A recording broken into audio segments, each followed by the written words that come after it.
Dans l'immédiat, je vous invite à retrouver un nouveau numéro de KGB 0. Mesdames, Messieurs, le vol spécial auquel vous assistez est consacré au premier enregistrement à bord d'un avion en vol. La radio a toujours su résister et s'adapter. C'est pas moi. Je vois rien. Mais regarde avec le jet ouvert. J. La radio évolue. B. Je sais qui c'est, mais je dirai rien. Il est inutile de contrôler sa carte d'identité. Désolé, tu vas avoir un choc. C'est un oiseau? C'est un avion? KGB. Ah bon? Avant, je sais plus de quoi on parlait. Bah non. Ah bon? Je me rappelle plus. C'est ainsi que j'ai conclu. Si, oui, voilà, j'y suis que j'ai conclu. La radio n'a pas dit son dernier mot.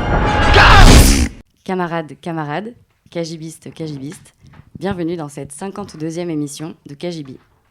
Je suis accompagnée aujourd'hui de Jacques, bonsoir. Bonsoir. De David. Salut. De Greg. Bonsoir. De Mireille. Hey. Mais aussi de Sébastien, des Vins Célestes. Bonsoir Sébastien. Bonsoir. Parce qu'aujourd'hui, on va parler de vin. Si comme moi, vous ne connaissez rien au vin, vous êtes au bon endroit. Mais rassurez-vous, si vous vous y connaissez, vous êtes aussi au bon endroit. Et aujourd'hui, c'est pas de n'importe quel vin qu'on va parler, c'est de vin nature, de vin naturel. Alors, avant de se demander, c'est quoi ce goût de banane ? Est-ce que le vin nature, c'est juste une mode pour les bobos ? Voici un petit rappel. Un mot récurrent se cache dans l'émission. Le mot de l'émission précédente était pétrichor, qui, comme vous ne le savez peut-être pas, désigne cette odeur particulière qui arrive aux narines après la pluie. C'est beau, c'est poétique, on dirait du Baudelaire.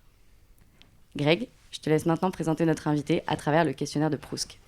Oui, c'est donc ce soir à moi que revient la tâche de poser à notre invité, donc Sébastien, des questions courtes auxquelles il faudra aussi des réponses courtes, parce que c'est un questionnaire de Proust, c'est presque comme un questionnaire de Proust, c'est le questionnaire de Proust.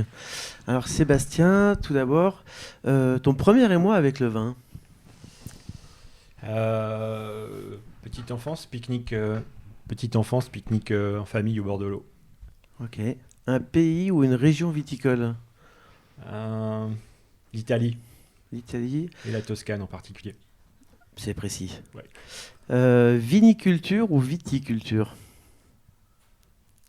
Viticulture. Parce que le vin se fait à la vigne. D'accord. Et pourquoi le vin et pas la bière, par exemple? Mais les deux, en général. Mais tout à fait. Est-ce que boire une petite quille entre potes ou déguster un joli flacon entre connaisseurs? Plutôt une belle tablée de copains. Une belle tablée de copains.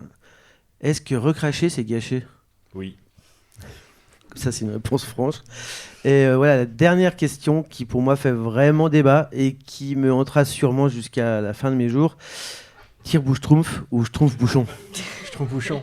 Schtroumpf-bouchon, définitivement. Oui, définitivement, ouais. Voilà, on te fait confiance. On n'est pas d'accord. Ouais, mais moi Ouais, je suis d'accord. C'est la vraie question qui fait débat. Moi, je suis complètement Non, c'est d'accord. hors de question. C'est évident que oui. Je ne m'aventurerai pas plus loin. Du coup, Agnès, c'est à toi de tromper. Pour moi, c'est le tire-bouche-trompe, clairement. J'aimerais bien qu'on parle un petit peu, donc est-ce que tu pourrais nous présenter les vins célestes, l'histoire de la création, etc. Comment t'en es arrivé à fonder ça?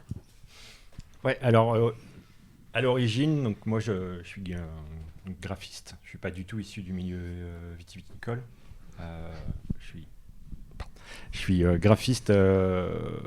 J'ai exercé mon métier de graphiste après mes études pendant une quinzaine d'années. Mais avec toujours un tropisme de plus en plus marqué en fait pour le monde du vin et en particulier le monde des vins vivants. Alors, on va les appeler au fil de la soirée comme on voudra, mais vivants, libres, naturels, nature, voilà. Mais voilà, moi j'expliquerai plus tard pourquoi j'aime ce terme de vivant, mais donc voilà, donc tropisme pour les vins, études en Alsace, rencontre avec des vignerons nature, des cavistes qui travaillent en nature. Et du coup, premiers émois et première sensation avec ces vins. Et puis voilà, ça m'a interpellé, la manière de travailler, l'aromatique des vins, le ressenti. Et ça m'a poursuivi pendant des années jusqu'à j'en choisisse de basculer complètement dans cet univers et d'en faire mon métier et donc de devenir caviste. Au travers des vins célestes. Et donc ça fait longtemps que tu as fait cette bascule-là ? Ça fait 6 ans maintenant. La reconversion s'est faite en 2017, avec dans un premier temps plutôt un travail sur l'événementiel autour du vin. Et puis ensuite, dans un deuxième temps, ce travail de caviste. Et aujourd'hui, donc un travail en sommellerie, qui était aussi quelque chose pour lequel j'avais une attirance. Donc depuis maintenant 2 mois, les vins célestes existent toujours sur la partie événementielle, plus sur la partie caviste. Et donc je travaille en sommellerie dans une auberge, un bistrot auberge au-dessus d'Annemasse. Et moi, je me demande, donc le vin naturel, libre, vivant, qu'est-ce que c'est ? Quelle est la différence avec le vin conventionnel ? Alors, je vais partir d'un constat qui vaut pour le vin, mais qui vaut pour l'agriculture en général, en fait. C'est qu'en fait, pendant 8000 ans, on a fait du vin de manière complètement naturelle. Et tout est parti en vrille dans l'après-guerre. Où on a commencé, pendant 8000 ans, on n'utilisait pas de produits on n'utilisait pas d'intrants chimiques dans les sols, on n'utilisait pas de produits systémiques pour traiter les vignes. En termes de vinification, on faisait les choses le plus simples, avec ce que j'appelle le bon sens paysan, en fait. Et puis voilà, années 50, tout a commencé un peu à dérailler parce qu'en fait, c'est clairement lié, voilà, à l'effort de guerre, c'est qu'il y a eu des produits qui étaient utilisés dans un contexte de guerre, qui ont été recyclés dans un contexte agricole. Les engrais, tous les engrais viennent de là, beaucoup de produits phytosanitaires aussi. Toute l'industrie agricole, tracteurs, toutes les machines, c'est issu de l'industrie, de l'économie de guerre. Enfin voilà. Et du coup, tout ça a déteint sur l'agriculture, en sachant aussi qu'il y a eu la monoculture qui a remplacé la polyculture. Enfin bref, toutes ces dérives là, c'est en ça aussi qu'est né Nature et Progrès assez vite en fait, un des premiers labels bio dans les années 60, qui était vraiment une réaction à la fois agricole, politique et écologique à cette dérive que déjà les créateurs de Nature et Progrès pressentaient. Donc voilà, donc à partir de là, en fait, le vin naturel, dans l'histoire de l'homme et l'agriculture, finalement, a préexisté bien avant ce qu'on connaît depuis 50 ans en termes de vin conventionnel, quoi. Donc on pourrait dire qu'il y a un vin de guerre et un vin de paix ? C'est ça. Ok. Ouais, et je pense qu'on pourra que dans l'approche du vin nature, au-delà de purement du produit fini et son aromatique, en amont, il y a un vrai engagement à la source chez les vignerons contre une forme de productivisme, en fait. Et donc voilà, finalement, le vin naturel a toujours... Enfin, pour moi, le vin a longtemps été naturel et que les histoires de labels sont apparues parce qu'il y a eu à un moment donné une dérive en conventionnel sur des vins, sur une dérive à la vigne, mais aussi en termes de vin et de produits finis, sur des choses standardisées, parce qu'on ne peut pas mal travailler à la vigne et avoir un produit fini de qualité, quoi.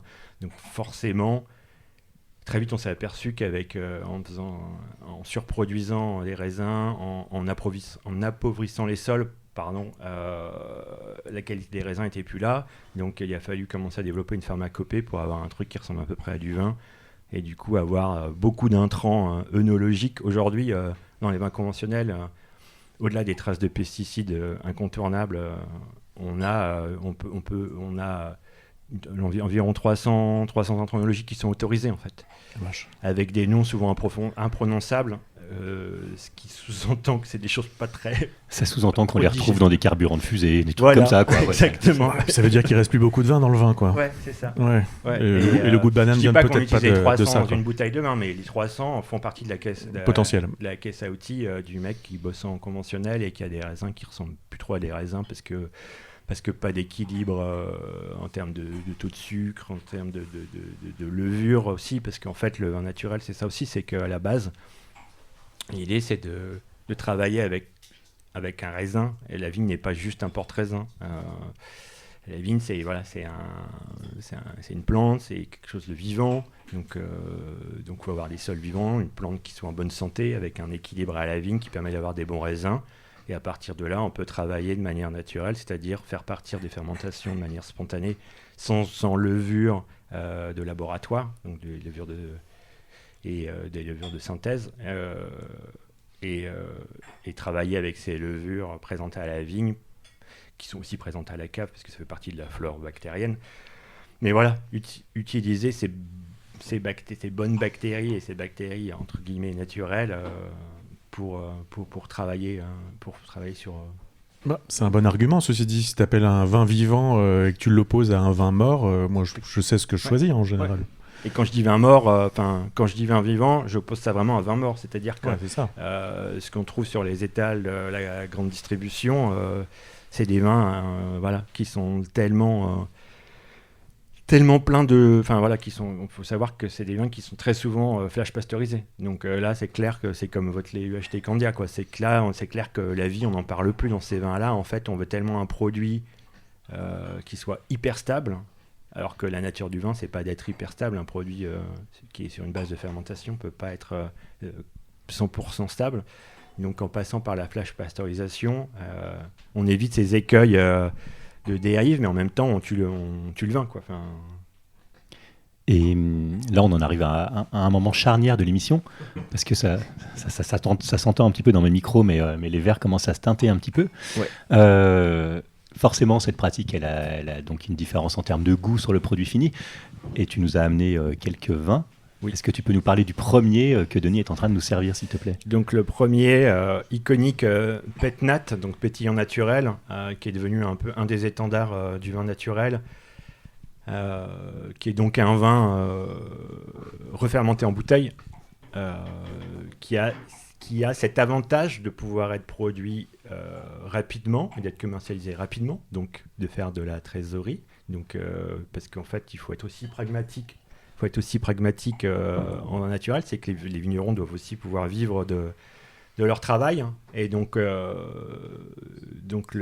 pétillant naturel permet d'avoir des vins faciles et de ne pas immobiliser la trésorerie et de pouvoir sortir des vins au début du printemps qui soient déjà en place et prêts à boire sur les premiers apéros en terrasse, sur des choses avec des petits degrés, très, très plaisants, très faciles. Et donc là, en l'occurrence, on est chez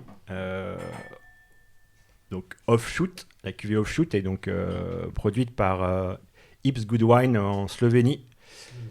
Ouais, moi j'ai un tropisme pour les vins des pays de l'Est. De plus en plus, c'est des choses que j'ai découvertes ces dernières années et qui me plaisent vraiment. Qui se distinguent par le goût, qui se distinguent par la manière d'aborder... Grosse acidité. Okay. Alors dans le vin, ça a longtemps été un gros mot, mais l'acidité n'est pas un gros mot dans le vin quand elle est voulue, maîtrisée et travaillée, quand elle n'est pas issue de raisins verts et dégueulasses, mais de vin, voilà. C'est pour rendre les vins plus digestes aussi.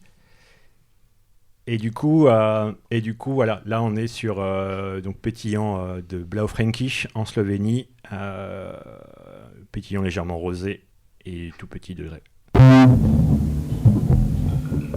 Jean.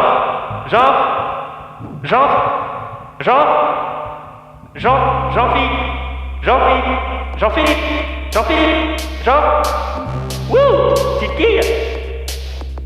Une petite quille, Jean. Hey, Jean. Ah, ça t'as Hey, Jean. Hey, y'a une souris, tu la sens? Ah, y'a une petite souris, là.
Bijou, je t'ai pas vu à la déguste l'autre soir chez Jaja.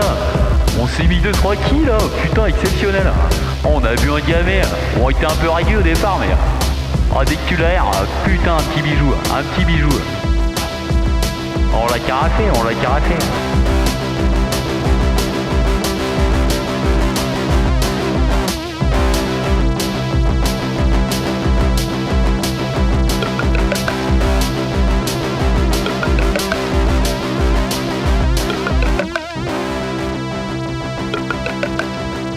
On se mettrait pas une petite quille?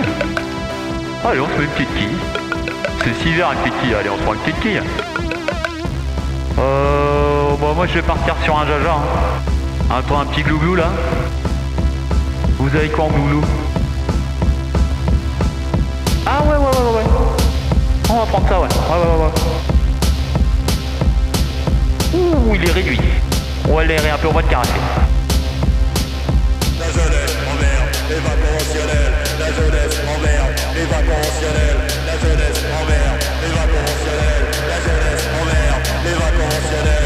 La jeunesse emmerde les vaporationnels. La jeunesse emmerde les vaporationnels. La jeunesse emmerde les vaporationnels. La jeunesse emmerde les vaporationnels.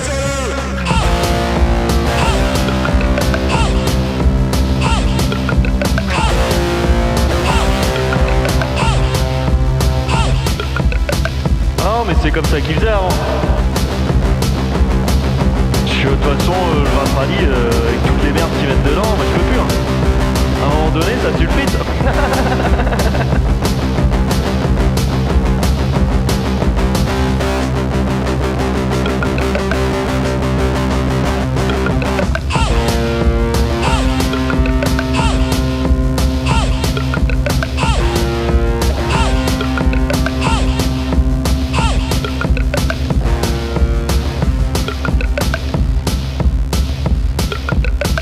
Alors là, on est sur un cépage de muscadet, c'est un assemblage de folle blanche et de melon de Bourgogne. Ah ouais, Manu m'a appelé, il m'a dit ouais, il y a eu un gel. Ah bah 60%, 60% de sa récolte qui est foutue. Ah bah ça c'est les aléas du vin naturel. On fait avec les éléments de la nature. Et ouais, ils le disent eux-mêmes, c'est les aléas du vin nat, c'est le titre. Et eux, pourtant, leur truc, c'est plus sable, le gravier et le ciment. Le groupe, c'est Dalbéton, des Rennais qui ont déboulé en 2022 dans le paysage rock français avec un post-punk teinté d'électro qui fait du bien par où ça passe. C'est sûrement leur point commun avec le vin nat et c'est en tout cas ce que je me dis en dégustant notre premier verre pour ceux qui ont la chance d'être avec nous et autour de la table. Voilà. Et David, pendant que tu finis ta première dégustation, pendant qu'il n'est pas trop tard, je t'en prie, s'il te plaît, je t'en supplie. S'il te plaît. Oui. Calmez-vous un peu. S'il te plaît. 1, 2, 3, 4. Ok, bon, écoutez, ce que je propose, c'est qu'on n'a qu'à dire qu'on annule complètement cette discussion. Vous allez m'en dire des nouvelles. KGB Radio. Il est de ces souvenirs lointains, délicats ou malheureux, amers, savoureux, enfouis dans l'intime mémoire de chacun et dont le succulent ravivement n'attend que cet instant cher et précieux, issu de la rencontre fortuite entre 2-3 notes épicées, quelques effluves charnels, le son d'une voix, un chant fleuri sous la rosée qui, réuni, te replonge instantanément à cet instant précis de la première fois. Le simple fait de se remémorer volontairement ou non cette première fois ouvre la porte béante de ces sensations anodines et nécessaires des menus plaisirs, de ces petits riens qui, bien des années après, continuent de te plisser la commissure des lèvres, amorçant ce discret sourire témoin d'un contentement enfoui. Il en est ainsi de la première gorgée de bière, comme du premier verre de picrate, de pif ou de gros qui tâche, bref, du premier godet de vin. Ne me demandez pas personnellement où, quand, à quel âge, le domaine ou même le cépage. Je serais bien incapable d'y répondre précisément, car entre les effluves volés discrètement de la coupe de grand-maman, à la goulée paternelle symbole évident de l'entrée dans l'âge mûr, en passant par les baluches arrosées, les copains délurés, jusqu'à ce fameux premier grand cru mal étiqueté, les souvenirs s'en mêlent et parlent tour à tour à l'enfant, l'ado et le jeune adulte que je fus, mais une chose intacte demeure, le choc sensoriel, sensible, olfactif, gustatif que ce nectar alcooleux provoqua sur mes papilles encore vierges. Et c'est peut-être à ce stade qu'il convient d'avouer, le cœur un peu serré, honteux mais ô combien honnête, que ce souvenir est tout sauf agréable. Car on a beau aimer là, entre gens de bonne compagnie, se prendre une casquette au rouquin, se mettre une timbale au pinard ou ramasser une pistache au jaja, du plus lointain que je me souvienne, cette première fameuse gorgée reste associée à une note désagréable, vaporeuse et acide, suscitant cette remarque dont je vous rassure à présent clairement résolue. Grand Dieu, comment font-ils pour en boire ainsi des litrons ? Je sais, j'ai une famille sensible à la déshydratation. Existe-t-il d'ailleurs une première fois agréable, ou autrement dit, la découverte d'une nouvelle sensation passe-t-elle obligatoirement par cette phase d'apprivoisement ? La vie ne serait peut-être alors qu'une succession de premières fois que l'on accumule et qui nous pétrissent. Il est certain que si un nouveau-né pouvait décrire sa première bouffée d'oxygène, il n'en relaterait pas un épisode des plus heureux, et pourtant. Le premier souffle, comme le premier amour, reste ainsi douloureux, la première rupture d'autant plus, la première cigarette est clairement infecte, le premier job pénible à souhait, et le premier godet, donc, possédera toujours pour moi ce goût âpre d'entonnoir rance. Mais que serait la vie sans toutes ces épreuves, ces rites, ces passages, qui forgent ainsi l'être et le poussent à aller plus loin, à découvrir ce qui n'est pas encore, mais qui assurément sera, pour risquer et vivre plus intensément. Le vin essaie sûrement lui donner trop d'importance, mais vous l'aurez compris, je ne puis me montrer objectif en la matière. Le vin donc est un peu à l'image de tout cela. Une quasi-allégorie de l'apprentissage, passant de ce statut de flacon curieux, envié, instantanément teinté de désillusions amères, pour lentement venir modifier et compléter notre palette de goûts. Et avec elle, affiner l'existence et la connaissance de soi, développer l'attrait pour l'inattendu, l'inespéré, la rugosité chantante et pétillante. Le vin ne serait alors pas si éloigné que ça de l'amour. Mais là, je vous avais prévenu, je n'étais pas très objectif. Allez, santé. It's the power to arouse curiosity. Tu dis des bêtises. KGB Radio. Quand on commence à aborder ce milieu, ce monde, est-ce qu'on est accueilli à bras ouverts ? Est-ce que c'est un monde un peu fermé où il faut faire sa place ? Est-ce que c'est dur quand on arrive, t'avais déjà du réseau, des connexions, comment ça se passe ? Non, c'est un milieu, enfin, moi je parle du milieu du vin nature, mais ça vaut aussi pour le vin conventionnel. Moi j'ai un oncle qui était vigneron en Savoie, qui travaille d'une manière plutôt raisonnée, comme je disais tout à l'heure, avec un bon sens paysan, sans travailler forcément en nature, mais voilà, je l'ai toujours vu accueillir les gens à bras ouverts, les gros clients comme les touristes de passage, quoi. Et c'est un peu moi ce que j'ai vécu de mon expérience, quoi. Ouais, c'est ça que tu as essayé de reproduire, ou ouais. en tout cas. Ouais, en tout cas, moi je me vois comme un passeur en fait. Donc l'idée c'est vraiment d'être le plus souvent au contact des vignerons, de passer du temps avec eux. Beaucoup d'entre eux maintenant sont aussi des amis, quoi. Et voilà, de raconter leur histoire à mes clients et de passer leur message et leur travail au travers de leur vin et de ce que je peux en raconter, quoi. Est-ce qu'on est un peu un porte-étendard ? Ouais. Ouais, un peu. Ouais. Tu te sens dans cette position-là ? Ouais, parce que souvent les vignerons sont souvent, enfin en tout cas moi, les vignerons avec qui je travaille sont souvent à la vigne, souvent dans leur cave, quelquefois sur des salons, mais finalement pas tant que ça, quoi. Et même s'il y a des gens qui vont à leur rencontre chez eux, ils ont aussi besoin de nous comme relais, hein, pour venir parler de leur travail, de leurs engagements et voilà, et de leur ressenti aussi par rapport à un contexte climatique qui est pas évident, et comment ils gèrent ça aujourd'hui. David nous parlait des premières fois. Là, c'est la première fois que moi je rencontre ce vin. Comment ça s'accueille à bras ouverts un vin ? Comment ça se goûte ? Très bêtement, très simplement pour moi, puis pour les auditeurs et les auditrices, savoir comment on aborde un vin pour la première fois, parce que chaque vin est une première fois. Ouais. Moi, mon discours, ce sera d'avoir une approche complètement décomplexée. Comme je disais, aujourd'hui, je travaille en sommellerie, en restauration, et je veux pas du tout avoir l'approche de sommellerie tradie, et de toute façon, c'est plus ce que les gens attendent aujourd'hui, quoi. Donc, c'est d'avoir vraiment un discours avec des mots qui parlent, des mots liés aux émotions, au vécu, à des choses qui sont en dehors du champ du vin, en fait. Et toujours faire un pas de côté et pas utiliser un vocabulaire technique pompeux, où les gens vont se perdre là-dedans, et finalement ça va leur casser leur moment de dégustation, parce qu'en fait ils vont se dire je comprends pas le vin, et en fait moi je pars du principe que c'est j'aime pas. J'ai beau dire ce que je veux aux gens, je pense qu'il faut être vraiment sur quelque chose d'assez binaire dans la dégustation en termes de ressenti, et de pas trop intellectualiser la chose, et puis sinon d'un point de vue pratique, On dit souvent qu'il y a 2 nez en fait. Donc le premier nez, c'est on va juste porter le verre au nez pour avoir tous les arômes primaires du vin. Et puis ensuite, on fait ce geste qu'on voit toujours sur les salons là, en tournant le verre. Dans les films, ouais, on fait ça.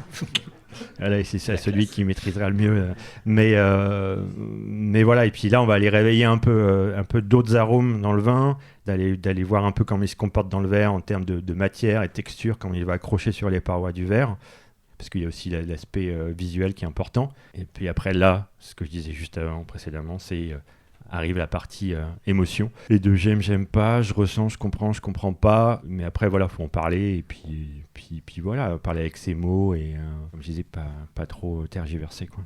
Et donc, pour parler des gens qui aiment, c'est qui les consommateurs de vin naturel ? Est-ce que tu as vu depuis 5 ans une évolution de la demande à ce niveau-là, par exemple ? Ouais, complètement. Ouais. Il y a une évolution avec plein de bons côtés, des mauvais côtés aussi, puisqu'en fait, la tribu des buveurs d'étiquettes qui n'étaient soi-disant que liés au vin conventionnel, qui buvaient des grands châteaux bordelais, on les retrouve aujourd'hui aussi dans le vin naturel. Donc ça, c'est pour le côté un peu, je trouve un peu dommage, mais après oui, il y a une clientèle de gens curieux, puis c'est aussi lié à des modes de consommation de manière générale, au-delà du vin, quoi.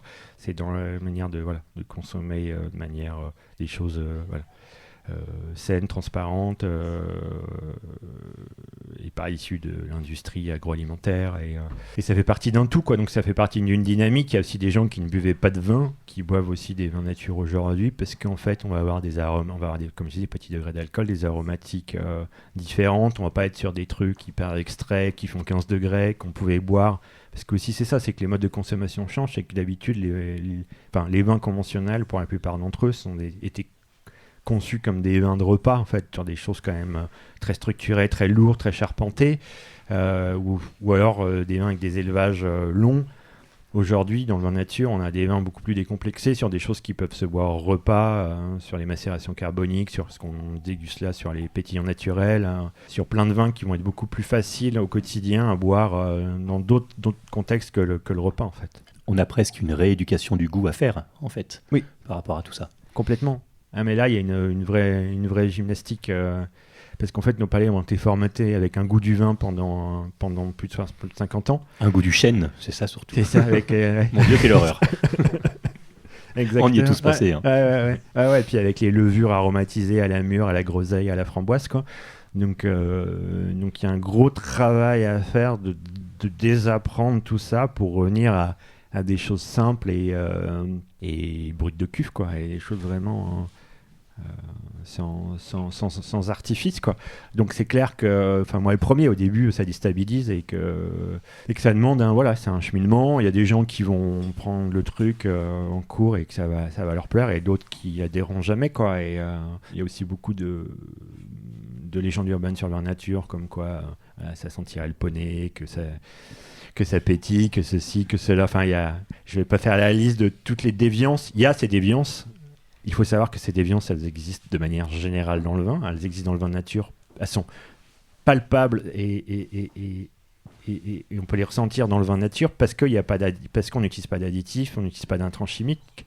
Mais ces défauts existent aussi dans les vins conventionnels, sauf qu'on utilise l'artillerie lourde pour les masquer. Pour masquer ce qu'on appelle les souris, masquer toutes sortes de déviances qui existent dans ces vins. Et voilà, sauf que là, vu qu'on travaille sans filet, il y a un moment donné, on va retrouver des déviances dans les vins nature qui ne sont pas des déviances définitives, c'est-à-dire que c'est des déviances qui vont être digérées par le vin, qui vont être amenées à disparaître ou à réapparaître à certains moments de l'année ou à certains moments de la vie du vin. Mais ce n'est pas quelque chose qui est définitif. Et qu'un vin qui gaze, il suffit de le carafer, et puis voilà, et puis en fait il va retrouver un contact avec l'air qui va lui permettre d'avoir ce gaz qui va disparaître, en sachant que ce gaz, pareil, n'est pas un défaut, c'est un choix du vigneron de ne pas ajouter de sulfite. Donc du coup le gaz va protéger le vin de l'oxydation ou d'attaques bactériennes. Donc il est utilisé, ce gaz qui est en fait un gaz de fermentation, il est emprisonné à la mise en bouteille. Et il va permettre de protéger les vins sans ajouter aucun produit externe pour stabiliser les vins. Et en fait, tout simplement à l'ouverture, moi je trouve ça parfois cool. Il y a des vins, je trouve vraiment chouette d'avoir ce pétillant, en fait, qui va rendre le truc un peu appétant, un peu gourmand. Ça va réveiller les papilles. Et puis des fois, c'est vrai qu'on s'en passerait bien, donc juste un petit coup de carafe ou pas hésiter à secouer la bouteille, et puis voilà quoi. Donc c'est vraiment toute une éducation à refaire. Ouais. Et je me demandais, du coup, quel est l'impact sur l'industrie vinicole et quel accueil il y a de la part des viticulteurs conventionnels ? Alors autant chez les consommateurs, il y a globalement, je trouve qu'il y a un éveil et un accueil plutôt positif. De manière générale, je le vois aujourd'hui voilà, en restauration, en bistrot, où on a une carte 500 références, où on n'a que des vins nature, et une clientèle qui vient pour la gastronomie, mais pas forcément pour les vins, et du coup il y a une démarche pédagogique à faire avec cette clientèle, mais les gens sont plutôt ouverts et plutôt sensibles. Il suffit de après avoir expliqué. Par contre, dans le monde du vin, je pense que c'est plus compliqué. Il y a quand même des histoires de vignerons qui vivent des mauvais moments avec leurs voisins qui travaillent en conventionnel, en fait, et qui des gros domaines qui les voient d'un mauvais œil. C'est toujours pareil, c'est que pourtant c'est le petit poussé, le monde du vin nature en viticulture, quoi. Mais voilà, les gros domaines en conventionnel et les moins gros voient qu'il y a un changement qui est en train de s'opérer au niveau des modes de consommation, qu'ils n'ont pas pris le train en marche et qu'ils ne comprennent pas, ces changements, et du coup ils ont des réactions parfois virulentes et un peu radicales, quoi.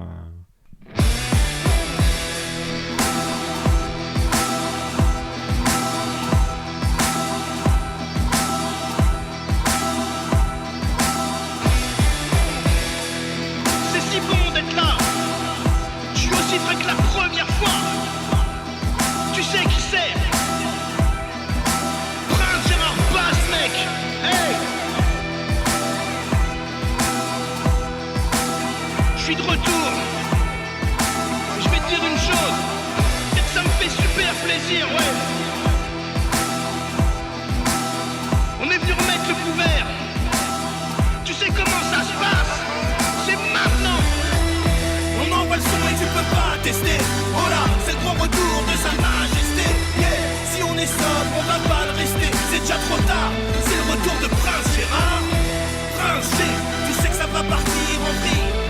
Et toutes les étoiles dans le ciel brillent. Tellement à l'aise quand j'avance dans les rues de ma ville. Tu sais que je suis le prince de la ville. À chaque pas que je fais, y'a un roulement de tambour. 365 et tu tombes pile, pas le bonjour. Une minute de silence pour la compète. Déroulez-moi le tapis rouge et faites sonner les trompettes. Je fous ma couronne et mon string panthère. Je débarque avec mon sceptre et la force d'un tremblement de terre. Je me désaltère, je baisse tout froc et je claque tes fesses. Et même les Hells Angels se pressent pour saluer l'altesse. Le prince du Dirty Centre, Dirty Mind comme Prince. Le seul artiste que je respecte c'est Chuck Norris. Et je me relève à chaque fois que je me vautre. Chez moi chaque testicule est plus grosse que l'autre. En matière de punchline, je suis trop élitiste. J'ai frappé à ta porte pour faire du prosélytisme. Je suis le capitaine de soirée quête, toujours bourré. Je rentre en zigzag et en jet privé. Appelle-moi Prince G, dans un carrosse tiré par des cygnes. J'apparais à la fenêtre, un gros doigt en guise de petit signe. Tu connais le prince du lèche Cyprine, le pape du priapisme avec princesse Fancy dans la piscine. Ça fait 20 ans que j'ai 20 ans d'avance. Je suis juste le prince le plus cool de l'histoire de France. Tellement à l'aise quand j'avance dans les rues de ma ville. Tu sais que je suis le prince de la vie.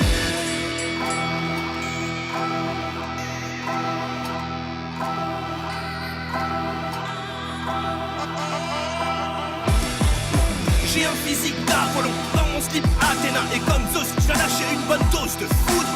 Je suis le roi du ballon blanc ou rouge. Et puis je trouve que quand je l'ouvre, je fais parler la poudre. Fous-moi sur le calendrier des dieux du stade. Je roule pour mon slip squad, je suis le prince des aristocrates. J'emmerde l'autorité, mais sur le son, je suis tyrannique. Tu veux rapper dans mon mic, fais-toi le vaccin anti-rabique. Tu sais que j'ai le truc, que je casse ta nuque. Si tu n'apprécies pas ce que je fais, viens casse-toi pute. Je suis pas sur le devant de la scène pour jouer des pucelles. Je tue 7, j'explose la foule, mitraillette en or comme Saddam Hussein. Tu sais que je suis frais comme prince, tu me dois le respect. Appelle-moi mon seigneur comme pince, je suis en mode basse plus 10. Tu vas péter une durite, je fonce en limousine. Au volant c'est le chauffeur du Ritz. On envoie le son et tu peux pas tester. Oh là, c'est le grand retour de sa majesté. Yeah, si on est sobre, on va pas le rester. C'est déjà trop tard, c'est le retour de Prince Gérard. Prince G, tu sais que ça va partir en vie. Et toutes les étoiles dans le ciel brillent. Tellement à l'aise quand j'avance dans les rues de ma ville. Tu sais que je suis le prince de la vie.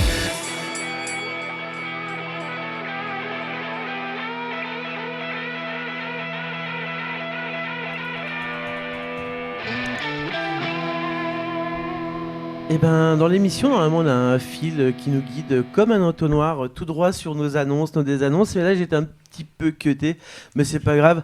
Vous avez tous très bien compris qui était, enfin j'espère, qui était donc l'artiste qu'on a écouté. Lui qui a déjà reformé son groupe historique avant d'opérer un retour aux affaires en solo 2016, qui se surnomme lui-même Kid Cudi, Beat Doherty, Fatboy Slim ou encore Boulawan Kenobi. C'était donc le prince de la vigne, Gérard Bast. Alors Sébastien, qu'est-ce qu'on boit maintenant ? Alors, qu'est-ce qu'on boit ? On boit un chasselas de chez Damien Mermoux, chez nos voisins genevois. Chasselas, pourquoi ? Parce que, juste pour évoquer l'idée que en viticulture nature, il y a des cépages qui ont révélé des caractéristiques qui avaient été masquées par une viticulture trop intensive. Et typiquement, le chasselas en Suisse, c'est un cépage qui a longtemps été maltraité. Trop de volume et puis des vinifications pas adaptées. Et là, aujourd'hui, on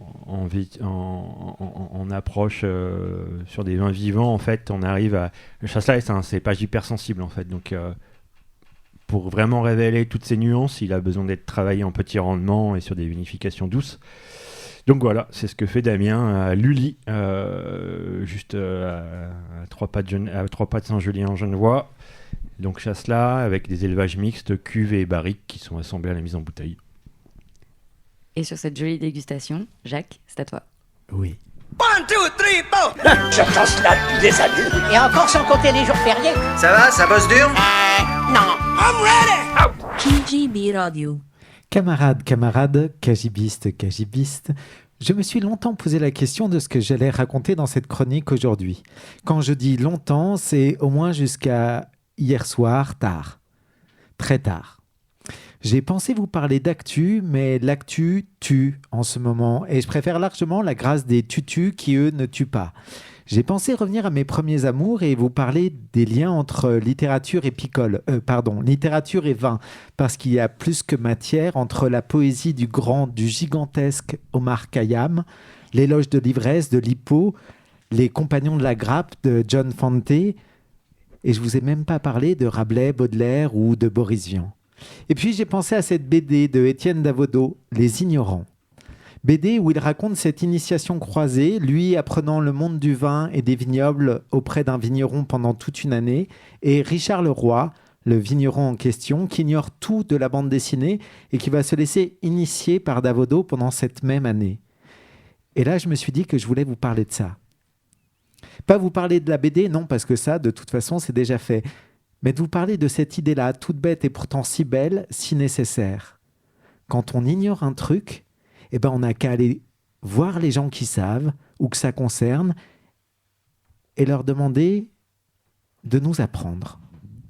Je me dis que c'est si simple et que ça demande seulement 2 choses. Du temps et la générosité de rendre l'appareil le jour où on vient vous demander un truc.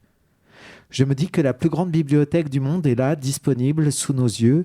Bibliothèque composée de 8 milliards d'êtres et d'autant de savoirs, et au-delà de ces savoirs, d'autant de visions du monde. Il faudrait même aller jusqu'à se dire que cette bibliothèque est riche des 20 millions d'espèces d'êtres vivants qui partagent généreusement ce bout d'espace qu'on appelle la planète Terre avec nous. Quand avons-nous arrêté d'être curieux ? Quand avons-nous cessé de dire « je ne sais pas » ? Quand avons-nous abandonné cette volonté d'aller à la rencontre de l'autre, d'un autre point de vue merveilleux et terrifiant sur le monde ? Quand avons-nous commencé à répondre à cette injonction d'avoir un avis sur tout, de tout savoir, de tout connaître, ou en tout cas d'avoir un point de vue, une conviction, une certitude à essayer d'imposer à l'autre à coups de phrases assassines sur les réseaux prétendus sociaux ou dans la vraie vie ? Phrases assassines au mieux, ou à coups de poing, de balles, de missiles, de bulldozers dans les dents, au pire. J'aimerais qu'on se dise plus souvent « je ne sais pas ». Je ne sais pas ce que tu vis, ce que tu vois, ce que tu fais. Je ne sais pas ce que tu subis, ce que tu rêves, ce qui te fait peur. Je ne sais pas dire, je ne sais pas faire, je ne comprends pas. Apprends-moi. Je ne sais pas. Apprends-moi. Je ne sais pas ce que sont tes déraisons de vivre. Je ne sais pas ce à quoi tu aspires. Je ne connais pas ta langue, ta culture, ta musique. Apprends-moi. Je ne sais pas ce que c'est que d'être Femmes, exilés, forgerons, médecins, transsexuels, arbres ou oiseaux. Apprends-moi. Je ne sais pas. Et si j'ai pas le temps d'apprendre, si je n'ai pas envie d'apprendre, apprends-moi à fermer ma gueule et à laisser parler celles et ceux qui savent. Si seulement Darmanin pouvait apprendre ce que sont les violences policières, si seulement les membres du gouvernement pouvaient apprendre ce que c'est que de vivre avec les minima sociaux, si seulement les va-t-en-guerre pouvaient apprendre ce que c'est que de vivre sous les bombes dans des maisons qui ont déjà pris feu, si seulement ceux qui sèment la terreur et la mort pouvaient apprendre la tendresse, si seulement on pouvait retourner à cette humilité du « je ne sais pas ». Humilité qui vient du mot « humus », la terre. Je me fais pas trop d'illusions, je sais que les fascistes, qu'ils soient en uniforme ou en costume cravate, n'ont aucune envie de cela, qu'ils ne veulent pas apprendre ou transmettre, mais inculquer. Inculquer, ça vient de fouler aux pieds, ça vient du talon. Je le sais, je l'ai appris il y a bien longtemps, à coups de barre de fer dans mes côtes, et pourtant j'avais rien demandé. Ce soir, je sais que, comme Davodo, nous plongeons nos lèvres dans des vers, nous plongeons nos oreilles dans d'autres visions du monde. Je suis heureux de ne pas savoir, de m'émerveiller devant la vision du monde d'autres que moi. Je ne sais pas, mais la douceur des êtres qui sont là, leurs conneries et leur lumière, j'aimerais vous les apprendre, parce que, comme disait Nizan, il n'y a qu'une espèce valide de voyage qui est la marche vers les hommes. Et cette marche a pour premier pas, tout premier pas, un je ne sais pas. Nous parlons de ne pas savoir, de marcher vers l'autre et de trinquer à la beauté merveilleuse et terrifiante de l'altérité. Nous parlons de s'initier entre ignorants. Vous êtes définitivement sur Kajibi et pour ma part, je vais aller apprendre un peu plus sur les vins nature. À la vôtre. Oh mon Dieu! Oups! Ah ben bravo, hein? Très pas. Ah bah les certitudes. Je suis vraiment ravi de cette chronique parce que en aparté avant l'émission, Jacques nous a dit putain les gars, j'ai réussi à en faire une super positive et je fais waouh. Ah ouais, merci Jacques. Ah non, merci, ouais, non, parce arrête, que c'est vrai que... David, arrête. Ouais, c'est pas parce qu'il nous ferme la porte à tout notre public fasciste que c'est négatif. Bon, tant pis, on se passera des fascistes pour une fois. Tant pis pour eux. Sébastien, il va falloir rebondir. Alors, je rebondirais puisqu'on parlait littérature, pour ceux qui ne connaissent pas, d'aller faire un tour du côté de Jim Harrison, Big Jim, grand auteur américain et grand écrivain sur des grosses murges avec des grands canons français, mais avant tout grand écrivain de la boostify et du savoir-vivre. Puisqu'on est dans les thèmes fascistes, etc., moi j'aimerais bien qu'on parle des engagements un peu sociaux et environnementaux liés au vin nature. Donc déjà, on en a déjà parlé un petit peu, mais j'aimerais bien qu'on revienne dessus. C'est quoi l'engagement envers la biodiversité et l'impact positif sur les écosystèmes locaux ? Ouais, alors là, avant tout, avant de faire des vins sans intrants onologiques ou sans sulfite, il y a un gros travail qui se fait à la vigne. Donc l'idée, c'est d'avoir une vigne qui soit résiliente, donc qui soit... Le Graal, en fait, c'est d'avoir une vigne qui trouve son équilibre dans son environnement et qui soit à même de pouvoir se défendre contre les agressions extérieures, donc les maladies cryptogamiques, donc les champignons de la vigne. Et donc ça passe par un travail des sols, donc d'avoir des sols qui soient vivants. La biodynamie plus que la bio et une approche. Il y en a d'autres, hein. Il y a des vignerons aujourd'hui qui essayent la permaculture, mais... la biodynamie, alors on ne va pas rentrer dans les débats liés à Rudolf Steiner ce soir, mais en tout cas, il y avait clairement une compréhension de l'agriculture et de la viticulture en particulier. Et en fait, la biodynamie aujourd'hui est quelque chose qui fonctionne vraiment, vraiment bien. La vigne est vraiment réceptive à une approche en biodynamie. Donc du coup, avoir des sols vivants, donc une vigne qui va être forcément plus robuste et plus équilibré dans son environnement. Donc ça, c'est la base. Et puis après, une approche qui soit la plus douce possible. Aujourd'hui, il y a plein de vignerons qui ne taillent plus leurs vignes, en fait, qui font du tressage. Et il y a plein de choses positives qui sont liées à ce tressage en termes de productivité, en termes de circulation de l'air dans la vigne. Enfin, c'est une approche qui est intéressante. Donc en fait, voilà, à la base c'est le travail au sol et après sur le travail à la vigne est moindre et puis ensuite voilà, vendange manuelle forcément et puis utiliser la matière première dans son intégrité. Donc comme je disais tout à l'heure, levure présente à la vigne, à la cave. Vinification, après enfin voilà, on va goûter on a commencé à goûter, on goûtera des choses encore différentes quoi, mais ça après c'est comme toujours, c'est selon les cépages et les envies du vigneron et le millésime et le terroir, de voir comment ils veulent vinifier leurs raisins. Et puis une fois que tout ça est fini, mise en bouteille se fait sans intrants oenologiques et donc sans sulfite ou peu de sulfite, en sachant que beaucoup utilisent des sulfites à des doses homéopathiques, sur des tout petites doses selon les millésimes. Des fois c'est un peu compliqué de ne pas ajouter de sulfite. L'idée c'est de s'en passer, quoi. C'est vraiment un aboutissement, mais c'est pas une finalité. Ça veut dire que s'il faut en remettre à un moment donné, on en remet un petit peu, mais toujours dans des doses vraiment minimes. Et quand je parlais de doses homéopathiques, aujourd'hui on utilise les sulfites en dilution homéopathique aussi en viticulture, ce qui permet d'en utiliser encore moins et d'avoir des résultats vraiment probants. Mireille, t'aimes pas trop les sulfites, toi? Ah non, enfin, les sulfites, même pas, surtout. Il fut un temps où je terminais cramoisi, alors même si ça n'avait pas d'effet sur moi physique, enfin si, seulement physique. Je dis non, mais je suis pas bourré, je suis juste tout rouge, quoi, c'est tout, c'est pas un problème. Et les gens avaient tout de suite, me mettaient vite dans la case du mec qui était à la ramasse. Et miraculeusement, j'ai été initié au vin vivant et a priori, c'est passé, je sais pas ce soir, mais on verra.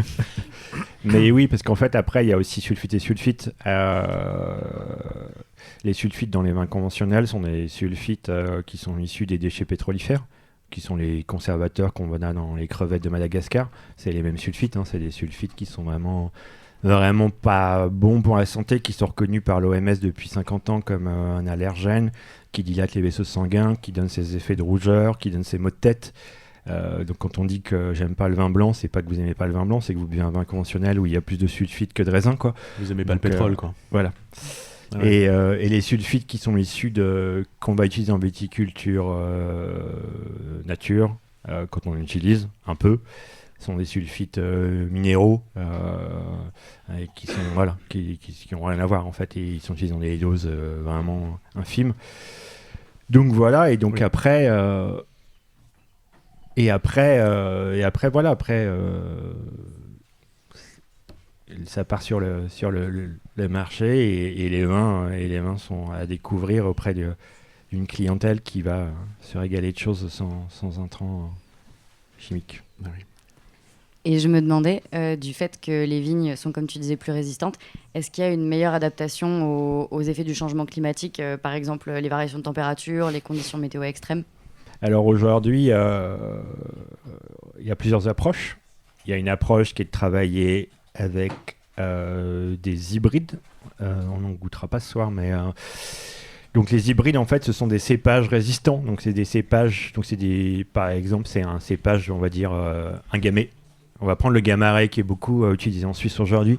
Donc Gamaret, c'est du gamay qui est croisé avec le Reichensteiner, qui est un cépage résistant, qui est une vigne non fructifère ou très peu fructifère, mais qui a des capacités de résistance et de résilience importantes. Donc on croise le gamay avec cette vigne, ça nous donne le Gamaret, et ça nous donne une vigne qui a mais il y en a plein d'autres en fait, ça a beaucoup été développé en Suisse et en Allemagne. Ça a longtemps été tabou en France, ça commence à arriver, il y a beaucoup de vignerons de miniature qui s'y intéressent, comme Lilian Baucher dans le Beaujolais, qui militent pour vraiment utiliser ces cépages. Au début, on disait que c'était des cépages qui n'avaient pas vraiment d'intérêt gustatif, et puis on s'aperçoit qu'en fait c'était pas forcément vrai, c'était une question de terroir et de vinification, et qu'en fait ça peut avoir un intérêt, et que c'est des choses qu'on va retrouver beaucoup en vitinature. Donc ça, c'est pour l'approche, vraiment une approche plus scientifique, on va dire. Et après il y a des approches plus pragmatiques sur la vigne, qui vont être de faire de la polyculture dans la vigne, de planter des arbres fruitiers, d'avoir une approche du labour de la vigne différente, une approche de la taille différente aussi, et du coup voilà, de s'adapter à ces changements, en tout cas à la vigne de cette façon-là, en sachant qu'aujourd'hui moi j'ai goûté mes premiers vins gallois l'été dernier en Écosse, donc des vins de Pays de Galles, issus de cépages hybrides et de pinot noir. Donc là, sur l'Europe de l'Est, on commence à avoir la viticulture sud de l'Angleterre, en Belgique également, et dans le nord de l'Allemagne. Donc la carte des vins bouge aussi. On sait très bien que dans le sud de l'Europe, dans quelques années, ça va être compliqué de faire du vin. Enfin, quand on voit des vignes qui grillent sur pied à 50 degrés en plein été dans le Languedoc, on se dit comment ils vont faire dans quelques années, quoi. Donc même s'il y a une approche, une approche sensible, la vigne, comme je disais, pour trouver des solutions, de changer l'encépagement, tout ça, ça va être... il y a des endroits où ça va être clairement compliqué, quoi. Et mince, il va falloir que tu reviennes nous faire goûter tout ça. Oui. Quel dommage. Le climat change, la façon de travailler aussi. Les personnes qui produisent ce vin changent aussi. Oui. On a, d'après ce que je vois, déjà plus de femmes aussi qui passent ce cap de reconversion professionnelle, des gens qui sont plus avertis. On a ce monde paysan, en fait, qui revient, un peu comme dans la façon de faire du maraîchage. Ouais. Et on a des paysans vignerons maintenant. C'est un peu ça, cette façon de voir un peu la production de la terre et l'évolution un peu du produit, quoi. Oui, il y a dans le monde du vin nature, il y a beaucoup de ce qu'on appelle de néo-vignerons, donc des gens qui n'étaient pas issus du sérail, mais qui se convertissent au monde de la viticulture.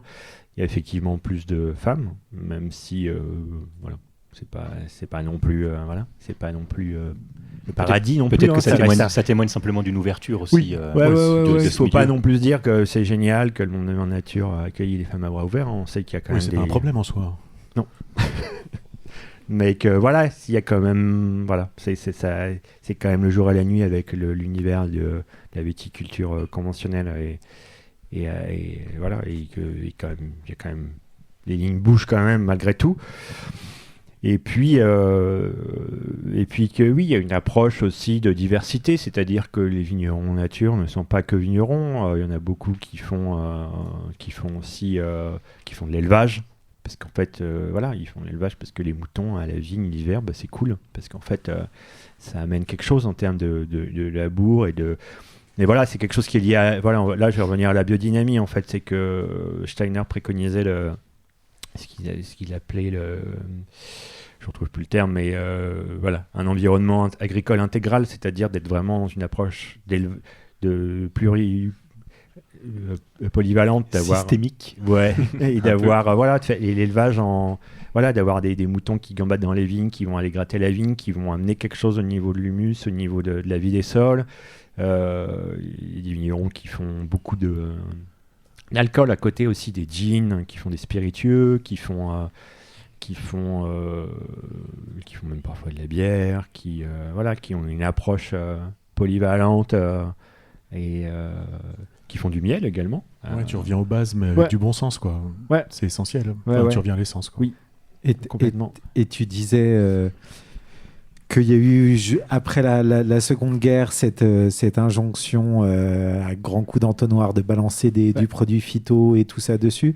Est-ce que est-ce que le milieu du vin nature craint pas que de reproduire un peu la même chose avec le changement climatique, que la réponse elle soit à nouveau industrielle ? Alors c'est clair qu'on voit aujourd'hui qu'il y a un discours politique qui est pro-géo-ingénierie, pro-innovation. La science nous sauvera, Sébastien. Enfin, une certaine science. La science comme elle est entendue par ces gens qui tiennent ce discours, quoi. Mais non. Mais non, parce qu'en fait, ça réduit en esclavage les paysans. En fait, on l'a déjà vu avec l'après-guerre, quoi. Enfin, la pharmacopée, d'avoir 50 tracteurs, de devoir utiliser des semences qui sont brevetées par des laboratoires multimilliardaires. Enfin, tout ça, on sait que ça endette les paysans et que ça les rend pas heureux, que ça les rend pas épanouis et que c'est une voie sans issue, c'est une voie de garage, quoi. Donc c'est pour ça qu'aujourd'hui, avec ces leçons tirées du passé, ces vignerons nature, on essaye d'apporter, d'être proactifs et d'apporter des solutions qui soient en dehors du champ de la mauvaise science, on va dire. Retour dans le passé aussi, avec la Motown. 1966, Barrett Strong et Norman Whitfield composent I Heard It Through the Grapevine. Je l'ai entendu à travers la vigne, en français purement littéral, mais qu'il faut traduire par « Je l'ai appris par la rumeur ». De la vigne à la rumeur, on s'éloigne du sujet du jour, mais c'était quand même une belle occasion de réécouter ce titre, popularisé par Marvin Gaye, entre autres, et ici dans sa version punky reggae par The Slits.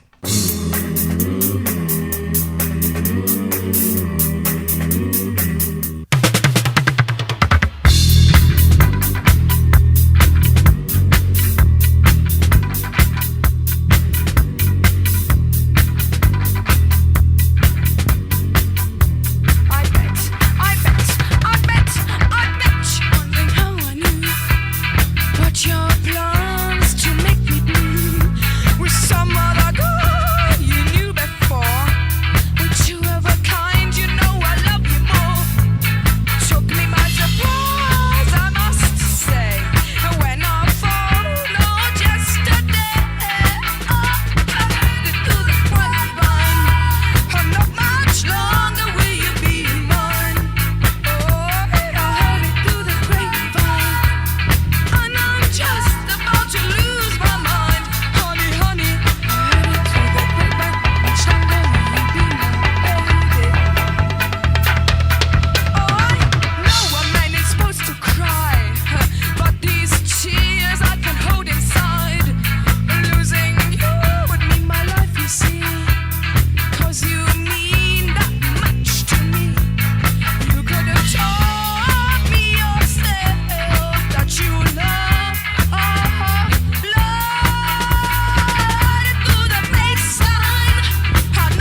Eh ben, c'est rapide et efficace. Ouais, c'est ça, il était juste temps. Merci pour tout ce moment. Il va se passer quelque chose d'un petit peu radiophonique, mais on va donner la parole à Sébastien avant de regoûter encore un petit peu de vin. Mais Sébastien, je te laisse la parole. Qu'est-ce qui est important de retenir ou de dire, ou qu'est-ce que tu n'aurais pu ne pas dire là et qu'il faut rajouter à tout prix aujourd'hui ? Tu as 10 secondes. Là, c'est trop tard. Eh ben voilà, je vous remercie. Merci beaucoup. Nous allons maintenant passer la parole à... Ce qui est important pour moi, c'est quelque chose dont j'ai déjà parlé au cours de l'émission, mais c'est vraiment l'aspect convivial et émotionnel lié au vin vivant, quoi. C'est vraiment une approche décomplexée du vin qui a ouvert les champs, la dégustation à un public non averti et moi je le vois autour de moi au quotidien et je trouve ça vraiment chouette, quoi, de de pouvoir partager quelque chose autour de ces vins avec des... Voilà, sans en parler finalement. Finalement, c'est pas le sujet, quoi. Quand on a une tablée de copains, on se régale de ça, mais c'est juste comment on appelle ça, un lubrifiant social, comme dirait Julien Merle, un super vigneron du Beaujolais, quoi. Ouais, et puis prenez soin de vous, quoi. Ouais. Aussi, exactement. Quand même, c'est au passage. Ah oui. Eux, ils prennent soin de la vigne, ils prennent soin du vin. Et un vin averti en vaut 2. Non, ça marche pas. Et sur toutes ces formules, ces bien jolies formules, à moi de vous faire un petit massage. Un petit massage. Mesdames, messieurs, KGBistes en tout genre, l'heure est gaie, alors que la bamboche bat son plein. Force est de constater que si tu nous écoutes, c'est que la Terre tourne toujours et qu'on est encore dessus. Et ça, mes petites louves, c'est plutôt coolos. Alors, pour ce massage de fin, on va se détendre quelques instants. Fermez les yeux et écoutez. Non, pas toi qui conduis, garde les yeux ouverts et regarde la route, bon sang. Bon, qu'est-ce que je disais ? Ah oui, on se détend. 2023 s'achève doucement et l'heure du bilan approche. Mais pas maintenant, pas ce soir. Ce soir, je veux que tu respires et que tu te prennes dans les bras. Oui, toi, tout seul. Et tu te serres fort et en pleine conscience. Reconnais-toi. Non, pas toi qui conduis, toi tu gardes les mains sur le volant. Tabarnak. Car oui, toi qui écoutes les émissions du KGB depuis 1 mois ou 5 ans, tu mérites d'être aimé. Tu retransmets les émissions du KGB à tes amis sur ta radio Alto, sur ta radio Elébor, sur ta radio Clandé, sur ta radio Spoutnik. Tu mérites d'être amplifié. Tu mets une pièce chaque mois dans le Tipeee du KGB, tu mérites d'être choyé. Tu viens nous voir en vrai au bistrot des Tilleuls, au bar-concert Les Steppes, à l'Atelier 9, tu mérites d'être poupouillé. Tu partages nos émissions et nos chroniques sur tes réseaux sociaux préférés, tu mérites d'être liké. Tu bois du vin nature biodynamique avec modération parce que c'est bon et parce que ça fait pas mal au crâne le lendemain, tu mérites d'être décanté. Tu as hâte d'être en 2024 pour écouter tout ce qu'on a préparé, tu mérites d'être encensé. Tu es multilingue jusqu'à l'espéranto, noir, blanc, jaune, vert, rouge, mauve, tu mérites le respect. Tu t'appelles Agnès, David, Greg, Jacques ou Mireille et tu animes le KGB, tu mérites d'être salué. Alors, salut et à l'année prochaine. C'est parti. Alors pour faire de la radio, on utilise des ondes électromagnétiques.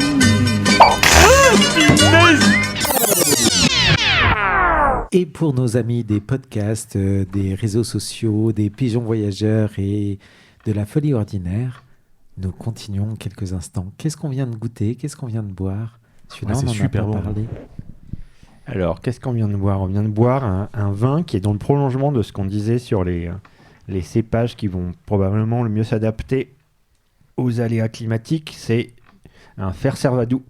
Une Fer Servadou, cépage aveyronais. Là, on est dans le vallon Marcillac, au-dessus de Rodez, au domaine des Costes Rouges, sur la cuvée Coup de Foudre, qui est la cuvée qui a été vinifiée avec les plus vieilles vignes du domaine, qui sont des vignes en terrasse, en fait, sur des coteaux assez pentus.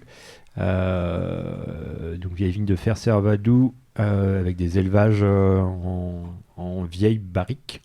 Parce que pareil, l'idée c'est vieille barrique, ouais, en vieille barrique. Parce que l'idée c'est pas d'utiliser le contenant comme quelque chose qui va apporter une plus-value au vin dans le sens vanille dont on parlait avec David en début d'émission, mais plutôt d'aller assouplir la rusticité de ce cépage sur des élevages assez longs, puisque là on est sur des élevages qui peuvent durer 12 à 18 mois, voire 24 mois selon les millésimes. Et donc là, on a 0 sulfite ajouté. Il n'y a que les sulfites présents naturellement, dont on n'avait pas encore parlé, mais qui sont les sulfites issus des fermentations qui se créent. En fait, les fermentations créent naturellement des sulfites, donc on pourrait utiliser uniquement ces sulfites pour protéger les vins, ce qui est le cas ici. Les élevages longs permettent de stabiliser le vin sans ajouter quoi que ce soit. On a un poil d'acidité volatile, donc un truc un peu qui rapporte un peu... Moi, je trouve qu'il sur des vins comme ça rend la chose un peu digeste. Des fois, les élevages peuvent être un peu trop présents. Là, je trouve que du coup, ça amène un peu de peps. Et voilà.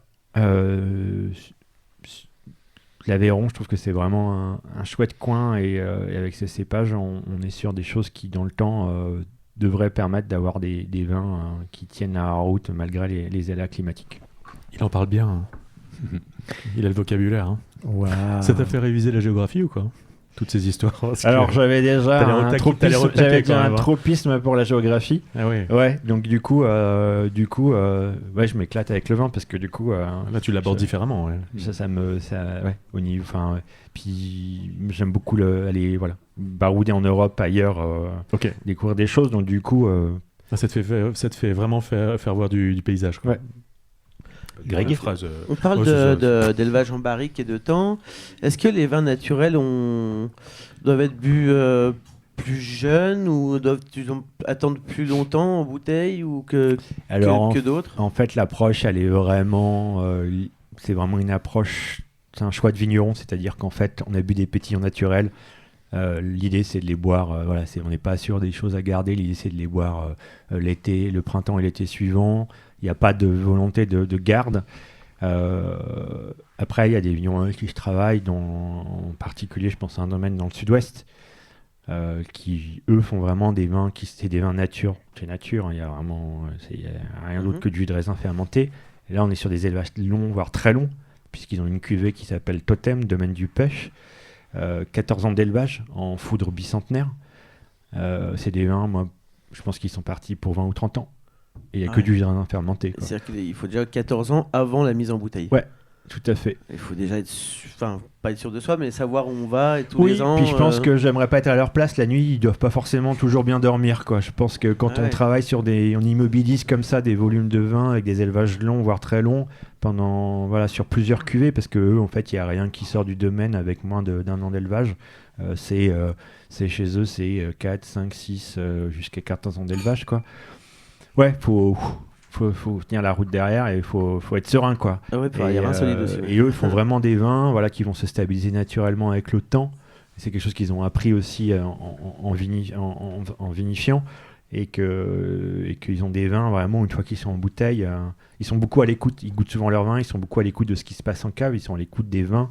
Et finalement, ce que me disait Ludovic le vigneron, en fait, c'est le vin qui lui dit quand il est prêt pour être mis en bouteille. Et il y a vraiment une approche comme ça très, très sensible, presque immatérielle, avec le vin, et un échange. Et il sait que quand il va faire la mise, après les vins, ils peuvent... et voilà, et après c'est un choix, c'est-à-dire qu'eux font cette approche-là. Après, il y a des vignerons avec qui je bosse dans le cave apicole, dans le Roussillon. Eux, c'est vraiment des punks qui font des vins qui sont faits pour être bu sur le fruit, sur la fraîcheur. Dans les 2 semaines. Sur le quai d'une gare. Ouais, mais vraiment des trucs complètement décomplexés. Et après, en même temps, j'ai eu des belles surprises chez eux. C'est-à-dire qu'il y a des vins que moi j'ai bu chez eux qui avaient 5-6 ans et j'étais là, waouh! En fait, on les boit jeunes parce qu'on trouve ça rigolo et voilà, et c'est fun l'été un peu frais sur un barbecue. Et en fait, on peut les boire aussi l'hiver après 6, 7, 8 ans de cave et ça tient encore la route, quoi.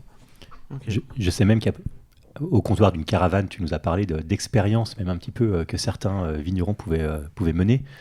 Des vins élevés sous amphore dans l'océan, des choses comme ça un petit peu. Des choses complètement hallucinantes, quoi. Mélangé à du Coca-Cola. Ah non, pardon. Pas tout à fait. Excusez. Après, il y a des... en fait, le berceau de la... On sait depuis quelques années que le berceau de la viticulture en Europe, c'est la Géorgie. Et qu'il y a 8000 ans, en fait, il vinifiait de manière extrêmement naturelle dans des amphores enterrés. Et l'approche, en fait, c'était... tout se passe dans l'amphore. Donc, on met les raisins, ça part en fermentation. Quand les fermentations sont terminées, tout ce qui est mort, ça remonte en surface. Donc, les peaux vont au fond et les pépins reviennent en surface. Les Romains aussi. Comment ? Les Romains aussi. Ouais, aussi, ouais. Et du coup, en fait, les pépins, à la fin des fermentations, les pépins créaient un disque en surface qui protégeait les vins de l'oxydation. Et donc voilà, donc il y avait cette approche était intéressante et qu'il y a aujourd'hui plein de vignerons en France qui utilisent ça aussi, ce travail en amphore. Il y a eu des expériences aussi, il y a eu c'est Olivier Cousin, un vigneron qui a fait partir des vins dans des demi-mi ou dans des petites barriques comme ça à la voile à travers le monde. Et en même temps, il vinifiait la même chose chez lui, dans les mêmes contenants. Puis l'idée, c'était après de faire des dégustations comparées de qu'est-ce qu'apporte en fait un mouvement permanent, régulier, pendant plusieurs mois, c'est-à-dire sur les océans, comparé à un vin qui est dans un environnement confiné avec une température stable, et puis après goûter les vins, et puis voilà, et puis il y a cette approche, moi je trouve hyper intéressante, qui est défricheuse, mais qui est aussi une curiosité naturelle de ces vignerons, d'essayer des choses, quoi. D'essayer, voilà, d'essayer, il y a plein de choses qui sont en cours, sur d'assembler des rouges et des blancs, d'essayer plein de choses, de défricher, et voilà, et il faut essayer, et il faut se planter pour pouvoir après faire avancer le schmilblick, et je trouve ça chouette, quoi. En même temps, tu me laisses tout seul sur un bateau avec une barrique de vin. Je suis pas sûr de revenir à terre avec la barrique de vin, qu'on puisse la comparer avec celle qui était restée à terre. Mais c'est très personnel. Il faut une barrique de rhum aussi, peut-être. Ouais. Ça peut te donner le pied marin au passage. Hein. Je crois que c'est bon. Agnès, une dernière question peut-être ? Mireille, ça se passe bien cette 3e dégustation ? Ouais. Moi, je suis au top. Franchement, pour l'instant, c'était mon préféré. J'ai hâte. Il y en a encore une. J'en vois une là. Ouais. Est-ce qu'on en parle on va finir finir sur un truc justement qui est aussi un truc issu d'Europe de l'Est, et un truc qui a trouvé sa place dans les vins nets en France, qui est une macération pelliculaire de blanc. Mais Quesaco, c'est un vin blanc qui est vinifié comme un vin rouge. Donc les vins blancs en général, ça arrive à la vendange, ça arrive en cave, on presse direct. En fait, globalement, tous les raisins ont des pulpes blanches. Donc en fait, si on les presse tous à la vendange, on aura du jus blanc ou plus ou moins blanc. Donc on peut faire des blancs de noirs. Des noirs de blanc. Voilà, c'est ça. Et donc là, l'approche sur les macérations pelliculaires, c'est qu'en fait, c'est des raisins blancs qu'on va laisser macérer de quelques jours à plusieurs mois, avec les peaux et les pépins tout ensemble, et du coup ça va extraire une structure tannique et une aromatique méconnue de cépages comme ici le Gewürztraminer. Donc là on est sur l'Alsace, Gewürztraminer, macération de 8 jours, domaine de l'Envol, du côté de Colmar, pardon. Donc, Gewürz sec, et là on n'a pas du tout ce côté rose litchi du Gewürz sucré traditionnel. Okay. On va être sur un Gewürz où on est plutôt sur un côté infusion de thé noir, épices, un peu cardamome comme ça, et sur des profils très gastro, sur des vins vraiment de repas, quoi. Et j'ai une ultime question. Si tu devais nous parler, nous dire une prochaine personne ou une prochaine structure qu'on pourrait inviter à KGB pour qu'il fasse ou qu'elle fasse entendre sa voix, qui aimerais-tu qu'on invite ? Tu as le droit de ne pas avoir de réponse. Auquel cas, j'aurais moi-même une ultime question. Ah, bah voilà. Et si on devait inviter un vigneron, ça serait qui ? Faut inviter Francis Rousset à Villaz. Personnage truculent, ex-libraire, néo-vigneron, qui a replanté des vignes à Villaz, ancien terroir viticole, qui fait des chouettes canons, et qui est un chouette bonhomme, et qui aurait plein de choses à raconter, je pense. Vraiment, qui a un... Ouais. On note, c'est enregistré. Mireille. C'est enregistré. Ben, merci à tout le monde, merci d'être venus si nombreux ce soir, pour les bonnes raisons, j'espère. J'espère que vous avez tous retenu quelque chose et que vous en souviendrez demain matin. J'espère que tous les gens qui nous ont écoutés sur les réseaux, sur Spotify, sur Deezer, sur Podcastix, ont apprécié ce petit moment de partage convivial. Et je pense que tous ensemble, on peut vous dire merci beaucoup pour ce moment. Merci beaucoup pour ce moment. Et à bientôt. À bientôt. À bientôt. C'est parti. Alors pour faire de la radio, on utilise des ondes électromagnétiques. J'aime bien la radio. Mais tout de suite, je laisse la parole à Didier pour une petite précision. Allez, tout le monde, tout va bien, vous pouvez sortir. Reprenons la fiesta. Qu'est-ce que tu proposes? Je vais mettre la radio. KGB Radio. KGB Radio. KGB Radio. KGB Radio. KGB Radio. KGB Radio.